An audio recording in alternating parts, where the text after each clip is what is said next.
অনেক তো স্ক্রোল করলেন, কি ভালো কিছু পাচ্ছেন না? চলেন আপনাদেরকে একটা স্টোরি শুনি, আশা করি ভালো লাগবে।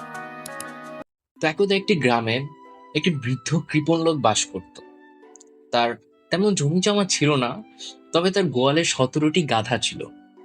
তো তিনি মরে যাওয়ার আগে তার 3টি ছেলেকে ডাক দেন এবং বলে যান, আমি মরে গেলে এই গোয়ালের অর্ধেক ভাগ পাবে আমার বড় ছেলে, মানে 17টি গাধার অর্ধেক ভাগ। দ্বিতীয় ছেলে পাবে 3 ভাগের 1 ভাগ, আর তৃতীয় ছেলে পাবে 9 ভাগের 1। এটা বলে লোকটি মারা যায়। তো 3 ছেলে হিসাব করতে চলে যায়। প্রথম ছেলে, সে 17টি গাধার অর্ধেক করে দেখে 8.5। দ্বিতীয় ছেলে, সে 17টি গাধার 3 ভাগের 1 ভাগ করে দেখে আসে 5.6। তৃতীয় ছেলে, সে 17টি গাধার 9 ভাগের 1 ভাগ করে দেখে আসে 1.7।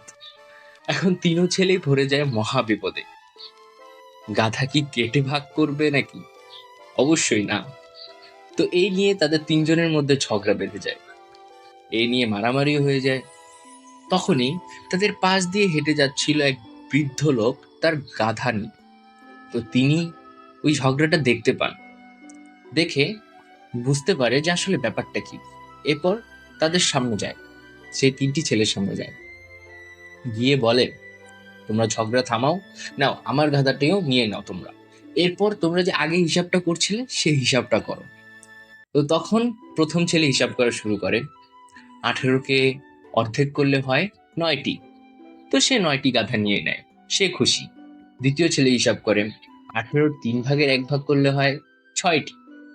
দ্বিতীয় ছেলেও খুশি। তৃতীয় ছেলে, 18কে 9 দিয়ে ভাগ করলে হয় 2টি। তৃতীয় ছেলেও খুশি। এখন তিনও ছেলে খুশি যে তিনও ছেলে তিনও ভাগ পেয়ে গেছে, তিনজনে। এবার সে বৃদ্ধ লোকটি বলে, ঠিক আছে, তোমরা তোমাদের ভাগ পেয়ে গেছো, আমি আমার গাধা নিয়ে চলে যাবো। এখন মজার বিষয়টা দেখেন, 18কে অর্ধেক করলে হয় 9।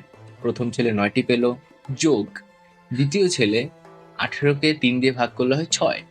দ্বিতীয় ছেলে সেই 6টি পেল। তৃতীয় ছেলে 18কে 9 দিয়ে ভাগ করলে হয় 2। তৃতীয় ছেলে সেই 2টি পেল। 9 যোগ 6 যোগ 2, আলটিমেটলি কিন্তু 17ই হলো, 18 না। তো এমনই আমরা আমাদের জীবনের কিছু সিম্পল বিষয়গুলোকে অনেক ক্রিটিক্যাল করে তুলি এবং তা নিয়ে স্ট্রেসড হই, ডিপ্রেসড হই, ফ্রাস্ট্রেটেড হয়ে যাই। আমরাও যদি ওরকম ঠান্ডা মাথায় একটু ভালো মতো হিসাবটা করতাম, তাহলে আমাদের হয়তো অঙ্কটা মিলে যেত। নেক্সট টাইম থেকে আপনারা ট্রাই করবেন ঠান্ডা মাথায় বুঝে শুনে অঙ্কটা মেলানো।